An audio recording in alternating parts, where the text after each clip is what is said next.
Empezamos cuando me digáis,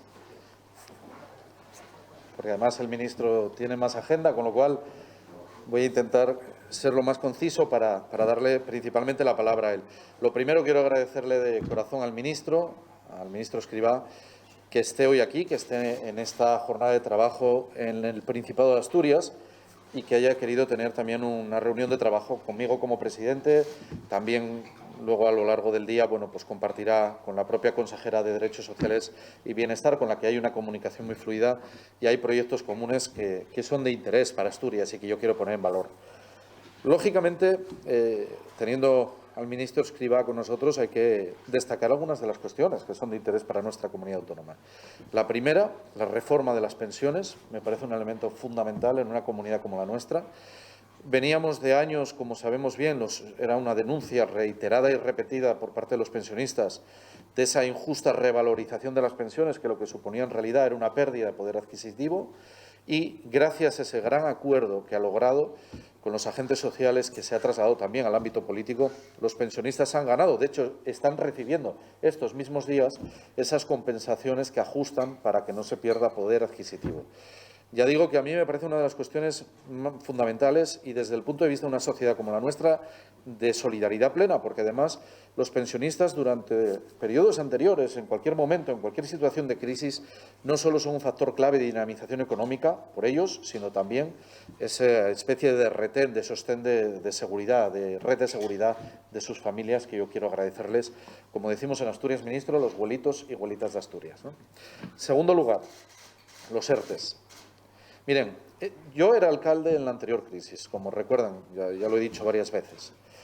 Cuando fue la anterior crisis, en la que la política, la forma de responder a esa crisis fue completamente diferente, se agolpaban cientos de personas todos los meses en los ayuntamientos de este país pidiendo cualquier tipo de ayuda, en una situación límite en la que los desempleados ascendieron o crecieron por millones. Por eso, cuando algunos hablan del milagro económico y de lo que representó una crisis y otra, quiero poner en valor la figura de los ERTES, el desarrollo de los ERTES, que ha sido un modelo de protección desde todos los puntos de vista a destacar como fundamental. Y esto lo saben bien los trabajadores. Es decir, tenemos que decirlo porque los trabajadores que han estado en ERTE no han perdido el empleo gracias a que había un gobierno que impulsó eso. Hubiera sido muy diferente de otra manera, completamente distinta, como digo, en crisis anteriores. En tercer lugar, la puesta en marcha del ingreso mínimo vital, que en el caso de Asturias es verdad que partíamos de una situación de una cobertura social importante, el salario social básico, que es una de esas políticas estratégicas de Asturias de siempre que hemos mantenido en el tiempo, pero el ingreso mínimo vital viene muy bien, está complementando y supone ya que más de 7.000 asturianos y asturianas, y hablo de memoria, ya tienen reconocido este ingreso mínimo vital.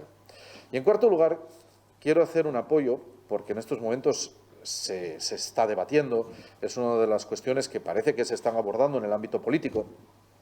Quiero, como presidente del Principado de Asturias, hacer un llamamiento a las fuerzas políticas nacionales, a los representantes en el Congreso de los Diputados, para que no vulneren lo que ha sido un importante acuerdo de los agentes sociales y del Gobierno de España en materia de reforma laboral. Quiero ser claro en este sentido. Pido a los diputados y diputadas que piensen menos en sus intereses electorales y en tacticismos políticos que no llevan a ningún lado, y que piensen más en una reforma laboral acordada, que es pactada con los agentes sociales, repito, y el Gobierno de España, mucho más justa para los trabajadores y trabajadoras de este país. Y hay que decirlo alto y claro, si no sale adelante esa reforma laboral, como consecuencia precisamente de esa actitud que yo creo que rompe con el diálogo social, es una falta de respeto a la voluntad de acuerdo y a la búsqueda de acuerdo. Y finalmente, para dar ya la palabra al ministro, hemos abordado una cuestión que para nosotros es básica, esos itinerarios de inclusión social digital, además ligada al mundo digital. Porque una de las cuestiones que hemos visto en los últimos, sobre todo en lo que ha supuesto la pandemia en los últimos tiempos, es el hecho de que la desigualdad también comienza y es fundamental en el ámbito de las nuevas tecnologías. Es uno de los grandes nichos de desigualdad, es uno de los grandes nichos de exclusión. Por tanto, cuando alguien habla de inclusión, es un factor clave. En la potencialidad de las personas, estamos hablando de un convenio con el Ministerio que supone movilizar más de 7,3 millones de euros en los próximos 2 años, va a permitir dotar precisamente de esa garantía de inclusión de las personas que son perceptoras del ingreso mínimo vital, del salario social o de otro tipo de rentas de protección, para darles una salida para dotarlas de recursos tecnológicos, para posibilitarles acceder a esas condiciones y, sobre todo, generar espacios de verdad, nichos de igualdad.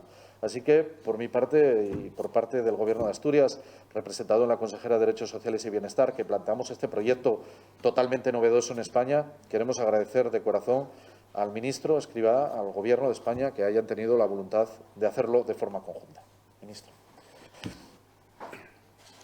Bueno, entonces nada, quiero agradecer al presidente Bardón y al Principado de Asturias por su acogida y también por su disponibilidad para colaborar, trabajar conjuntamente entre administraciones y hacerlo pensando en el bienestar general y el de los ciudadanos, en este caso de los más vulnerables, es algo que debe estar en la actuación de forma permanente de los que estamos en la gestión pública. Y este es un ejemplo extraordinario, lo que hoy estamos así, digamos, acordando y transmitiendo es un convenio que tiene todas esas características. Sí, hoy he estado además estoy en Oviedo y con una agenda muy apretada. He empezado la mañana con una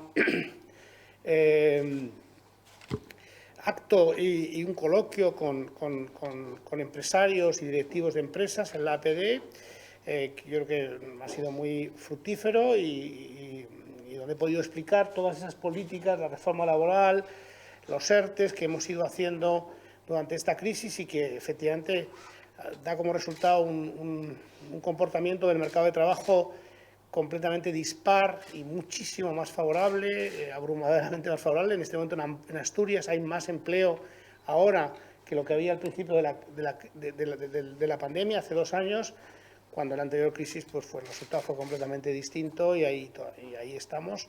O con los autónomos, que exactamente lo mismo. Es decir, he tenido esa oportunidad de tener ese coloquio esta mañana con los empresarios y repasar también la reforma laboral y cómo va a abordar problemas pendientes, sobre todo de precariedad salarial y de precariedad, temporalidad, que ahora ha sido muy interesante. He visitado la Seguridad Social, tanto el Instituto Nacional de la Seguridad Social como la Tesorería, y agradecido a los funcionarios que durante la pandemia y en condiciones muy difíciles han sido un sostén del estado del bienestar en España. Cuando hablamos de los ERTEs, pues eso se hace desde la Seguridad Social, en parte. Cuando hablamos de las prestaciones para los autónomos, las prestaciones para los autónomos que han mantenido, digamos, ese tejido, se ha hecho desde la Seguridad Social. El ingreso mínimo vital se gestiona desde la Seguridad Social y por lo tanto, pues no puede ser de otra forma. He estado hablando con ellos de lo que tenemos por delante. Y ha sido también una reunión muy fructífera. Ahora estamos aquí con el convenio que para mí es pues muy gratificante que lo hayamos firmado con el Principado de Asturias, porque claro, el salario social básico es una referencia en lo que es un buen diseño de rentas mínimas, de escudo último de protección de los más vulnerables y por lo tanto, pues el desarrollar, siempre dijimos que el ingreso mínimo vital no es una prestación, sino que es un conjunto de políticas que al final lo que tiene que aspirar es a que aquellas personas en situación de exclusión social y pobreza severa puedan transicionar a una situación mejor en la sociedad. Y entonces tenemos que ir analizando cuidadosamente cuáles son los itinerarios y los mecanismos sobre los que tenemos que accionar para que eso sea así. Eso requiere pues experimentar en parte. Y experimentar, ha habido muchas iniciativas previas, pero quizá no están suficientemente documentadas, suficientemente analizadas. Vamos a trabajar o se va a operar y va a haber intervenciones sobre más de 5.000 asturianos que están en esta situación de vulnerabilidad, desde que más de 70 con consejos.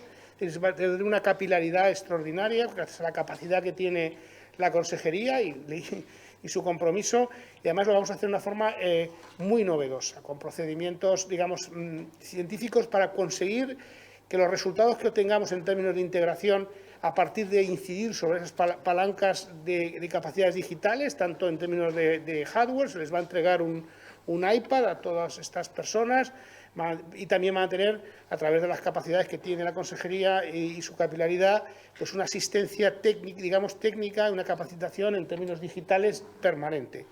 Vamos a ver el resultado pasado un tiempo y si, como yo espero, pues genera los resultados esperados, vamos a poder después presentarlo como mejor práctica, primero en España y que sea escalable y después a nivel internacional.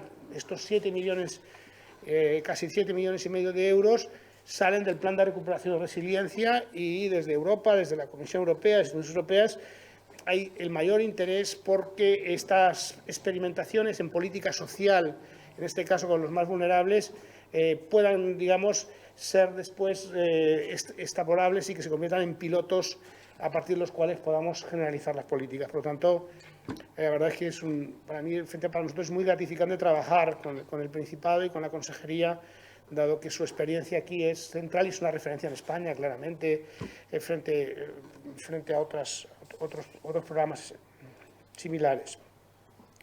Y a continuación me voy a ver con los pensionistas, con distintos colectivos de pensionistas, para poder discutir con ellos la reforma de pensiones que garantiza el poder adquisitivo de las pensiones, que refuerza extraordinariamente la sostenibilidad del sistema y, por lo tanto, despeja las incertidumbres que han existido durante los últimos años como resultado de una reforma, la del 2013, que supuso un debilitamiento extraordinario de la seguridad social y, sobre todo, un ajuste de las pensiones hacia adelante absolutamente intolerable y que además pues, se ha revertido de forma radical y con el mayor consenso. Quiero terminar diciendo que todo lo que estamos hablando hoy, ERTES, reforma laboral, ingreso mínimo vital, el ingreso mínimo vital se ha aprobado en España sin votos en contra en el Parlamento, sin ningún voto en contra. La ley finalmente se aprobó hace unos meses en el Congreso, pero es que la reforma laboral se ha acordado con el consenso con todos los agentes sociales. Los 6 acuerdos de ERTE que nos han permitido proteger todo este tejido productivo los hemos acordado siempre con todos los agentes sociales. La protección de autónomos con todas las asociaciones de autónomos y la reforma de pensiones también a partir del Pacto de Toledo y en julio con el presidente del Gobierno firmado con los agentes sociales, porque son, digamos, las reformas consensuadas, basadas en el diálogo, basadas en la integración, digamos, de los intereses de todos aquellos afectados, son las reformas que perduran en el tiempo, que son más sostenibles y que además pues, resultan más eficaces para mejorar la vida de los ciudadanos. Vamos a hacer una cosa, si os parece, porque el ministro tiene agenda. Las preguntas que queráis dirigir, que sean pocas, y al ministro primero, y luego quedo yo, y ya me podéis torturar sin límite de tiempo. ¿Vale? Radio Televisión Española. Ministro, un par de preguntas. ¿Tiene datos actualizados de las bajas por COVID? Porque los que hay son de antes de Navidad, me refiero a bajas laborales. ¿Y qué le parece la propuesta de la patronal madrileña de que esas bajas sean de 4 días? Eso por un lado, y luego tengo otra, pero sobre otro tema. Vale. Yo creo que aproximadamente en el caso de Asturias y también a nivel nacional estamos como en un nivel de bajas COVID en torno al 10% de todo el conjunto, digamos, de los afiliados a la Seguridad Social. Hemos llegado en esta ola a un número de ese orden, y también en Asturias, que está como en el promedio nacional. Lo que pasa es que ya están declinando, es decir, ya los datos de los últimos días ponen de manifiesto de una forma bastante evidente que ya se alcanzaron los máximos y ya estamos en la parte baja y por la experiencia de los anteriores, una vez que se revierte, pues se producen procesos muy rápidos de recuperación de los niveles de actividad, en este caso de las personas que tienen baja como resultado de COVID. Respecto a lo de las bajas, bueno, yo no sé, yo creo que esto es una confusión, tiendo yo a pensar, verdaderamente, porque realmente en los sistemas de salud, incluido ya el de Madrid, que era el que yo estaba pendiente, una cosa son, digamos, una cosa es una normativa que existía para que se pudiera emitir al mismo tiempo que se emitiera una baja, se emitiera un alta simultáneamente hasta 4 días, y pensado sobre todo para situaciones por ejemplo, de un reposo después de una operación, donde está claramente pactado. Y otra cosa distinta es lo que se está implantando y se ha implantado para agilizar todos los procesos administrativos en el ámbito de los servicios de salud autonómicos, que es la posibilidad, que es un tema más informático que otra cosa, de emitir un alta y emitir al mismo tiempo, programar una baja al tiempo que consideren en el ámbito sanitario necesario, condicionado efectivamente a que se establezca, se materialicen determinadas condiciones. No se envía el alta y la baja simultáneamente al Instituto Nacional de la Seguridad Social, sino que son dos actos separados. Lo que pasa es que se ejecutan, digamos, se facilita el procedimiento administrativo. Yo creo que ha sido una confusión, pero aprovecho para aclararlo. Si puede ser, preguntarle por las aportaciones a planes de pensiones que se han ido recortando, bueno, pues de 8.000, 2.000, ahora 1.500. ¿En ningún momento se plantearon ustedes la posibilidad de que los trabajadores en su última etapa laboral puedan aportar lo que quieran sin necesidad de que les hagan una bonificación en Hacienda? Sí, vamos a ver, es decir, es que no es así, es decir, de nuevo yo creo que hay una confusión. Lo que nosotros estamos haciendo es que intentando desplazar desde planes individuales a planes colectivos de empleo. Los planes individuales son planes muy caros, con comisiones muy altas, y los planes colectivos de empleo son planes con una comisión para ser aproximadamente el 0,3 frente a más del 1%. Quien tenga. Entonces, lo que intentamos es que el beneficio fiscal, es decir, el beneficio se desplace hacia los planes colectivos, que son los más atractivos, y son nuevas oportunidades para muchísimos ciudadanos que no tenían. En pymes, autónomos, empleados públicos, y hemos creado toda una serie de mecanismos y hemos elevado, no es que la hayamos bajado, hemos elevado para que la declaración pueda llegar a los 10.000 euros. Es decir, que antes era 8.000, ahora son 10.000. Es decir, que no es que hayamos. Lo que pasa es que lo que queremos es que se desplace hacia los productos más atractivos para los ciudadanos. Y el beneficio público se pone énfasis ahí. Sí, Olaya Pena, de TPA. Quería preguntarle, ministro, ambos, si han hablado sobre... Vale, bueno, pues nada. Si han hablado sobre, pues el problema que se ha generado aquí al cobrar doblemente el salario mínimo social y el ingreso mínimo vital, y esa obligación de devolver esa fórmula de compensación, si han encontrado alguna solución a este problema que se planteó aquí en Asturias hace unos meses. Yo creo que hemos hecho ajustes normativos para que sea posible el manejo administrativo de esto sin perjuicio para nadie. Sí, claramente. Yo creo que es una situación transitoria, pero yo creo que lo que se trata es que las dos prestaciones vayan, anidándose en el futuro para generar lo que al final es lo más importante, que es la suma de las dos, generar un escudo de protección social todavía más potente. José Luis Salinas, de Nueva España. Quería preguntarle al ministro si tienen previsto este año el Gobierno abrir la negociación para aumentar el tema de los años de cotización para el cálculo de las pensiones, y cuál es la postura del Gobierno sobre este asunto.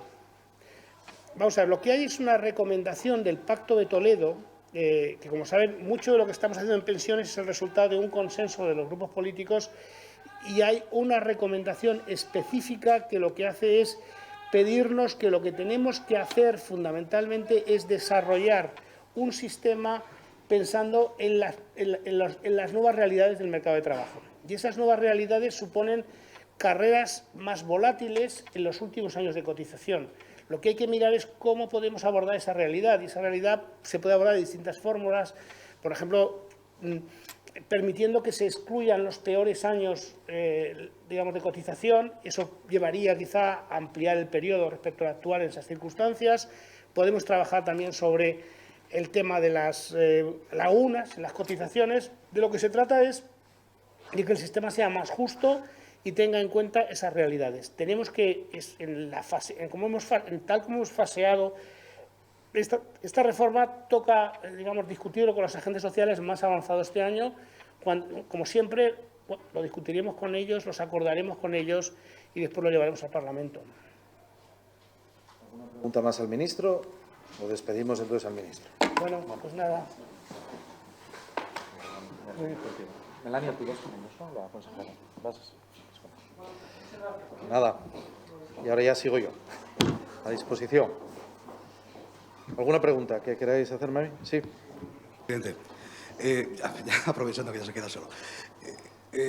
Conocíamos ayer por la tarde que la decisión de salud de no prorrogar las restricciones, hay algunas dudas, los hosteleros piden que se eliminen también esas condiciones que se van a poner para la apertura del ocio nocturno, que se vaya un paso más allá y que se aclaren esas medidas y podrían seguir eliminándose el resto de las que aún quedan, sería la pregunta. Y luego, mañana se va a participar con Pedro Sánchez en un acto en Gijón. Sí. No sé si nos puede confirmar ya el resto de la agenda, porque se habla de que puede haber visita a algún otro lugar y si va a aprovechar en ese encuentro con el presidente de plantear algunos de los temas pendientes de Asturias, como, por ejemplo, los trabajadores de Olivérica que hoy han vuelto a venir aquí a pedir una solución. Bueno, lo primero sobre la medida de salud. Yo quiero recordar una cosa. Yo entiendo que a veces sorprenda, pero no tiene por qué sorprender. Es que la medida se planteaba, si recuerdan ustedes, con un mes de vigencia. Claro, yo me acuerdo, aunque yo no estaba en aquel momento operativo, porque recuerden que era cuando coincidió con mi baja médica, pero recuerdo perfectamente que cuando el vicepresidente, entonces presidente de funciones, me informó de la medida que habían adoptado a propuesta del consejero de Salud, tenía un mes de vigencia. Sencillamente decae porque se entiende que, por los datos que se están observando, los epidemiólogos y expertos en salud pública consideran que en este momento se está doblegando y, por tanto, se puede reformar la formulación.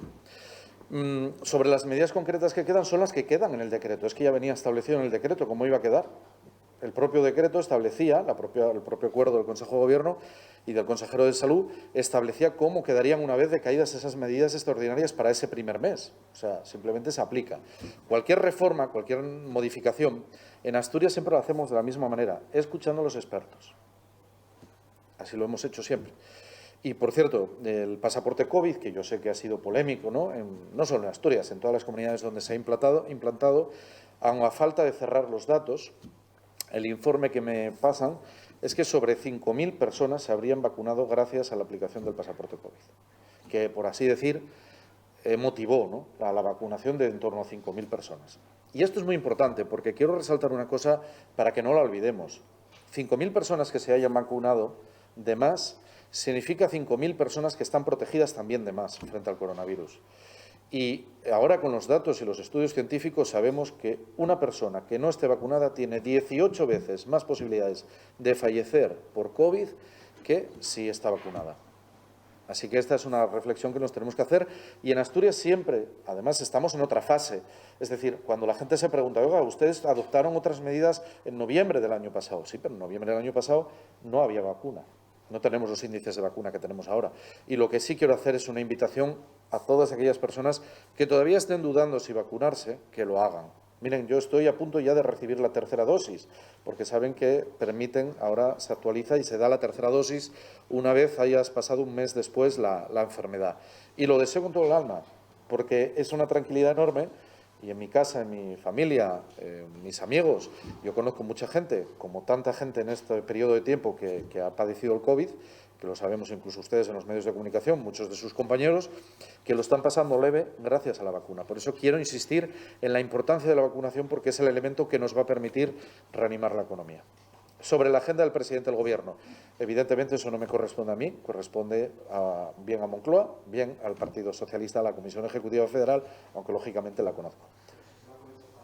Hombre, lógicamente yo siempre que estoy con el presidente del Gobierno siempre aprovecho. Mire, el otro día, voy a contarles una anécdota, en el Comité Federal del 7 de enero, el candidato a presidente de Castilla y León, mi compañero y amigo Luis Tudanca, eligió una característica de cada presidente autonómico socialista que él quería imitar como presidente de Castilla y León.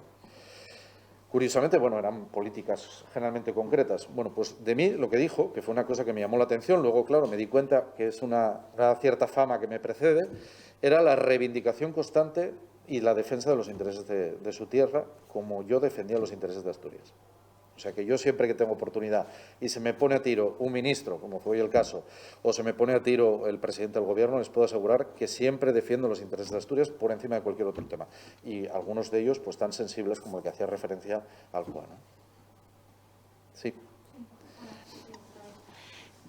Sobre el tema del pasaporte COVID, que dice, bueno, pues que ha ayudado a vacunar a tantas personas o Sí. animado.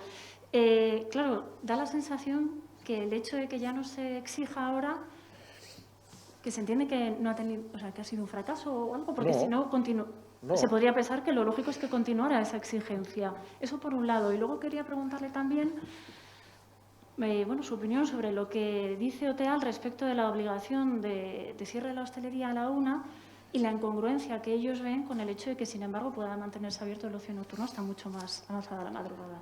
No, mire, lo primero, la medida se adoptó en unas circunstancias absolutamente extraordinarias y en un periodo de tiempo muy extraordinario como eran las fiestas de Navidad. Y además con el consiguiente agravante de que costaba dar el último arranque o llegar a las últimas personas para fomentar esa vacunación. Por tanto, sí, fíjese, yo solo el hecho, vamos a ver cómo se consolidan los datos y cuántos son finalmente, el hecho de que 5.000 asturianos y asturianas se hayan vacunado y por tanto estén más protegidos y por tanto corran menos riesgo de enfermar gravemente o de morir víctimas del COVID, a mí me parece ya un éxito. Ya está. A mí me parece un éxito, lo digo claramente. Si 5.000 asturianos y asturianas hemos conseguido eso, con lo que supone, pues va a ser un éxito, desde luego. Sobre la cuestión de OTEA, yo nunca valoro las posiciones de OTEA, las respeto, como no puede ser de otra manera. Nosotros trabajamos con nuestros equipos técnicos, pero estos equipos técnicos trabajan también con la propia OTEA, con la propia asociación. Ahora quiero darle la vuelta a una cuestión. La misma OTEA, que nunca se muestra de acuerdo, nunca, jamás, con ninguna de las medidas que hemos adoptado a lo largo de la pandemia para controlar la situación desde el punto de vista de la salud pública, la misma OTEA ha reconocido, sin embargo, que el Gobierno de Asturias es uno de los gobiernos de España que más recursos ha movilizado para acompañar al sector de la hostelería y apoyarlos en los peores momentos, como la convocatoria que recientemente hemos anunciado para el ocio nocturno. ¿Una pregunta más? Sí. Porque no acabo de entender muy bien al ministro cuando le pregunté sobre el tema del ingreso mínimo vital y el salario social básico. No sé si este tema lo han hablado. Ah, vale. Sí. No, pero simplemente a lo que usted hacía referencia al tema de la compensación, eso es una cuestión de ley. Es que lo contrario, estamos hablando de recursos públicos. Los recursos públicos están sometidos a un control importantísimo porque si no hubiera esa compensación, que es lo que exige la ley, podríamos estar hablando de un delito. La Administración no puede en ese sentido defraudar, no puede contribuir a defraudar recursos públicos, porque sería un error. Y lo que hemos hecho es agilizarlo de una manera, que le explicará luego la consejera sin ningún problema, para que vea de la manera menos gravosa y de hecho está funcionando, ¿no, consejera? ¿Una pregunta más? Vale, pues muchas gracias.